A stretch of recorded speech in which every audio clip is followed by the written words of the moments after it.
안녕하십니까, 오영규입니다. 경제 흐름을 쉽게 이해하는 방법은 사람 몸과 비교해 보는 것입니다. 인체의 신진대사, 생로병사처럼 경제에도 새로운 것이 탄생하고 성장하고 늙고 사라지는 과정이 거듭됩니다. 사람이 건강하려면 잘 먹고 잘 쉬고 적절히 운동하면서 체온, 혈압, 맥박 등이 안정적으로 유지돼야 합니다. 마찬가지로 경제도 재화와 서비스가 적절히 생산되고 원활히 소비돼야 돈이 잘 돌고 일자리가 늘고 국민 생활이 윤택해집니다. 건강 상태를 체크할 때 체온, 혈압을 재듯이 경제의 건강 상태는 각종 경제 지표로 체크합니다. 그래서 경제 활동의 수준을 보여주는 물가를 경제의 체온계, 환율은 경제의 혈압계에 비유할 수 있습니다. 경제의 체온이 잔뜩 높아졌는데 경제의 혈압인 환율까지 치솟아 걱정이 큽니다. 어제 원화 환율은 달러당 1,370원 선을 넘어 금융위기 직후인 2009년 4월 이후 13년여 만에 최고치를 기록했습니다. 한 달 새 70원 넘게 뛰어 위기 트라우마를 일깨우고 있는데요. 이대로 정말 괜찮은 건지 의문입니다. 최근 환율 상승이 심각한 위험 신호인 것은 금융 지식이 없어도 피부로 느낄 만합니다. 과거 외환위기 때처럼 환율이 오르면 수출이라도 잘 돼야 될 텐데 무역 수지가 적자를 면치 못하고 수입 물가만 올라가고 있습니다.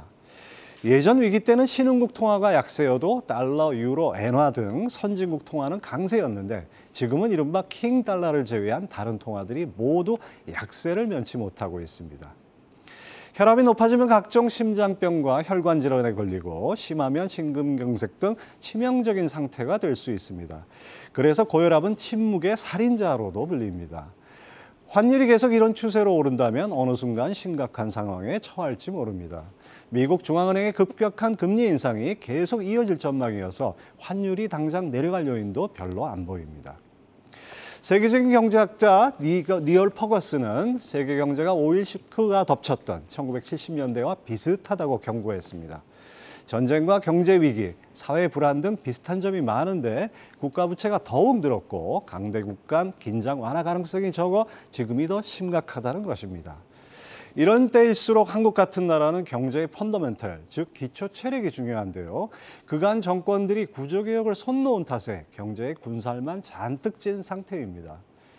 비만에 고혈압이 겹치면 언제 무슨 일이 벌어질지 모릅니다. 환율 상승과 수입 물가 상승의 악순환은 민생과도 직결되는 문제입니다. 그런데 정부도 별 뾰족한 수가 없는 모양입니다. 환율을 잡으려면 금리를 미국보다 더 빨리 올려야 할 텐데 1,900조 원의 가계부채 등 파장이 걱정되고 그냥 두고 보자니 아슬아슬합니다. 여기에 태풍까지 겹쳐 추석 전 경제 주체들의 사기가 이만저만이 아닙니다. 정권이 바뀌고 정통 관료 출신들로 경제팀을 짰어도 정부의 실력은 별로 나아진 게 없는 것 같습니다. 정말 각자 도생 말곤 방법이 없는 걸까요? 부디 외환위기, 금융위기 같은 악몽이 되풀이되는 일이 없기를 간절히 바랍니다. 9월 6일 마켓 인사이트 출발합니다.